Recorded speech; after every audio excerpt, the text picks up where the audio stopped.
waited for just about a year. Wow, dude.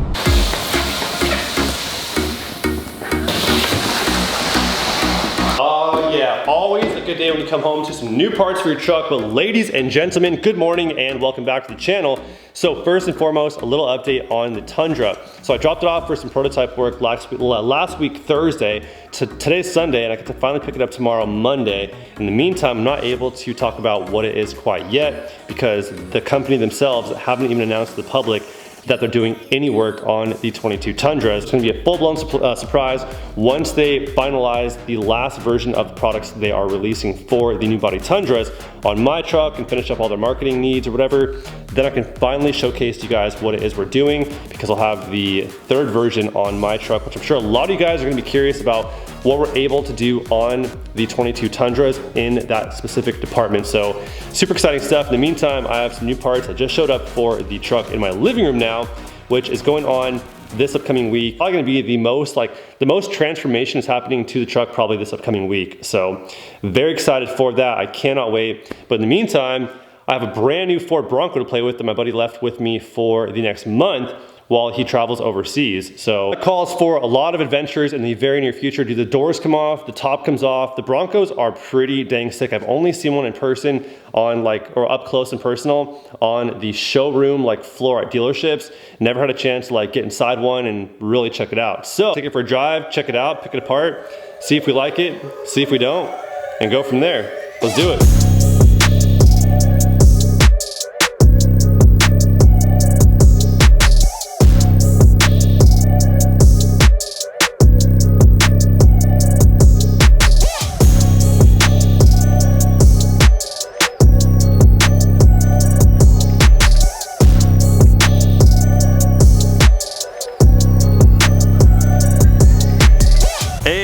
Just like that, the 2021 Ford Bronco first edition Sasquatch, and yes, this is a 2021 actually, even though delivery of it was just taken, this here is a 2021.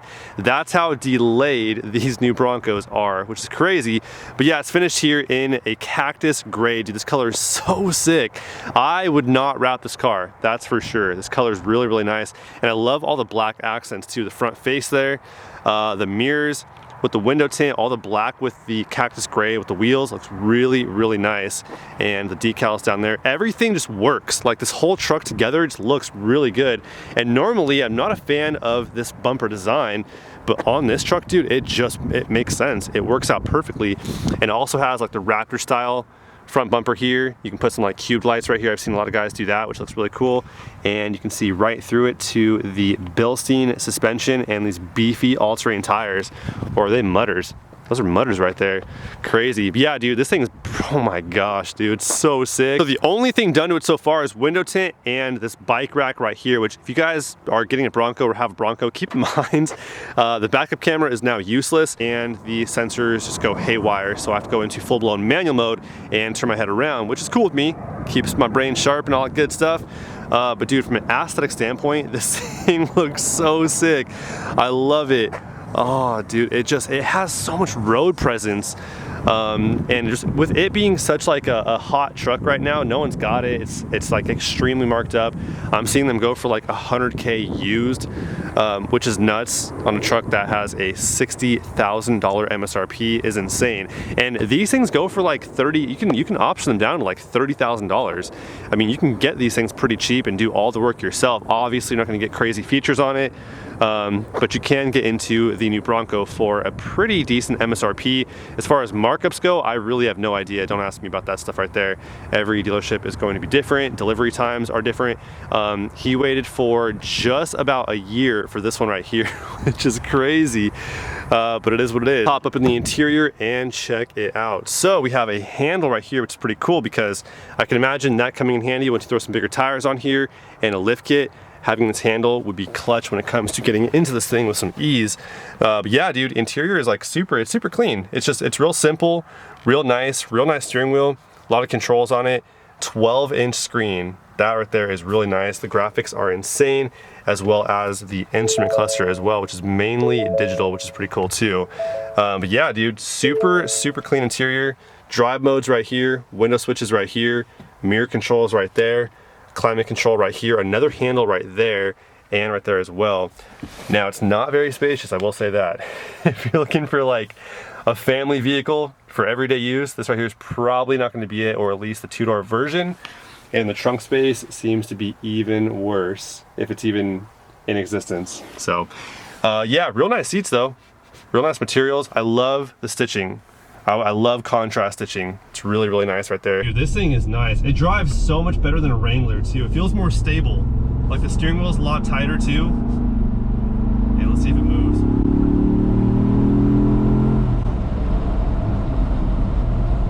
Honestly, not what I expected one bit out of this little thing right here.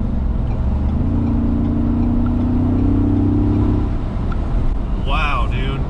So just like the 2.7 liter EcoBoost F-150 I drove that one time, I was genuinely really impressed with the performance of it. Like a 2.7 liter, not bad at all. Really not bad. Turbocharged, it does the job. If you're not looking to break track records, this right here is all the power you need for an SUV or a pickup truck if you're just driving it. Okay, that's pretty good. That's actually very suffice power right there. Honestly, not bad at all. Not bad at all. And especially on 315s, this thing's on 35-inch tires. I don't spend much time in Fords, I'm not gonna lie to you guys. I took interest in buying an F-150. So I test drove that 2.7 liter, and I did test drive a 3.5 liter as well, which feels very comparable to my Tundra, because it's pretty much the exact same concept. But dude, this thing absolutely, what? Dude, this thing absolutely rips, dude. Let's go. What kind of fuel economy do we get in this thing? Let's see. 13.8 miles per gallon. I'm not sure how my buddy's been driving it, but you know, 14 miles a gallon. Actually, I mean, on a 35-inch set of tires, that's not bad right there. So yeah, dude, first impressions, the screen's absolutely massive. The main thing you see when you first step into this truck right here is the ginormous screen. That's like all I can see right now. But aside from that, I mean, everything else is pretty standard. It's not like there's really anything too crazy going on in here. It's a very, very simplistic interior, but also very clean, very nice materials. The steering wheel feels like super high quality. It doesn't feel like a cheap truck at all. Very nice steering wheel. The airbag cover is like really nice too, with that badge on it. Dude, it's a really nice truck.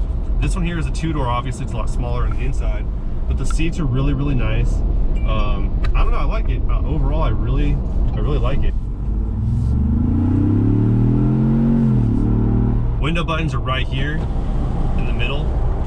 So when you take the doors off, you still have the buttons right here on the center, which is pretty cool. And then the mirrors are fixed on the fenders. So when the doors come off, you still have your mirrors, and then your buttons are right here. The mirror controls are right here too. But yeah, dude, I mean, it's a pretty clean interior. I don't feel like it's super tight in here either. I think it might be a little bit bigger than a Wrangler. Well, maybe not. I don't know. It's been a while since I've been in a Wrangler, but this probably feels a little bit bigger than a Wrangler if I remember correctly. It turns off at every stop too, so it's got that feature going on, which is pretty standard in like pretty much everything. What else we got going on here? Really not a whole lot of like craziness. I mean, it's a pretty straightforward whip. I mean, genuinely impressed with the way it drives. Like, not only is it capable, does it look good, but it drives really nice too. It feels like a premium vehicle. The steering's really tight. It's got get up and go, and sitting on 315s and it still performs the way it does. Like, it moves. Like, it does pull you back in your seat. So I'm pretty impressed with the overall experience of this truck for sure, dude. This thing is dope. Would I pay what they're asking for them? Absolutely not, because even used, this truck right here goes for $59,000 MSRP. But used, they're selling for like $90,000 with like 1,000 miles on them for the first edition, which is crazy, dude. I would never. It's a cool truck. I would buy it for MSRP for sure. With the capabilities it has, the looks it has, I would prefer this way over a Jeep. I'll tell you guys that much all day long. It drives better. It handles better. Handles way better. And it looks cooler to me too. I'm not much of a Jeep guy. They're cool, but this thing is cooler to me. And I'm not even a Ford guy either. But this thing shuts it down for sure. All right, so this right here is the list of features this thing comes with, and honestly, I see a lot of blank space too, so probably a lot of room for improvements, but you know, it's got the essentials. 12-inch screen, 360-degree camera, which is really cool. sound system, front and rear locking differential. That right there is a major key. That's awesome. Hard top. So the optional equipment's pretty much just the beadlock wheels, the hard top, tires, and the sound deadening headliner. Okay, $59,005. 21 two-door advanced 4x4 first edition 4-passenger 2.7 liter EcoBoost V6 10-speed transmission, cactus gray with the leather trim and the vinyl gray navy interior. What do you guys think? $59,000 for this thing right here. Obviously not factoring in the markup, which I have no idea what it is. I forgot to ask him what it is, but I'm sure it is an absolute bag of money and a very long wait. Like I said, he waited for almost a year for this one, so that right there is pretty crazy. But $59,000, if it was just $59,000, if times were normal, I don't think that's that bad of a price for, I mean, again, there's a lot of hype on this truck, right? So given, like, remove the hype portion of it, you guys think this is worth $59,000? I think so. That right there is pretty much it. Just wanted to kind of introduce the Bronco to the channel. It'll be here for the next month. If you guys have a Bronco yourselves or just want to go out and hit some trails, then hit me up on the DM at Mark_Brenner and let's get into some shenanigans. This thing right here is going to be a lot of fun, and best believe the doors and the top is coming off for sure, dude. That's gonna be so sick.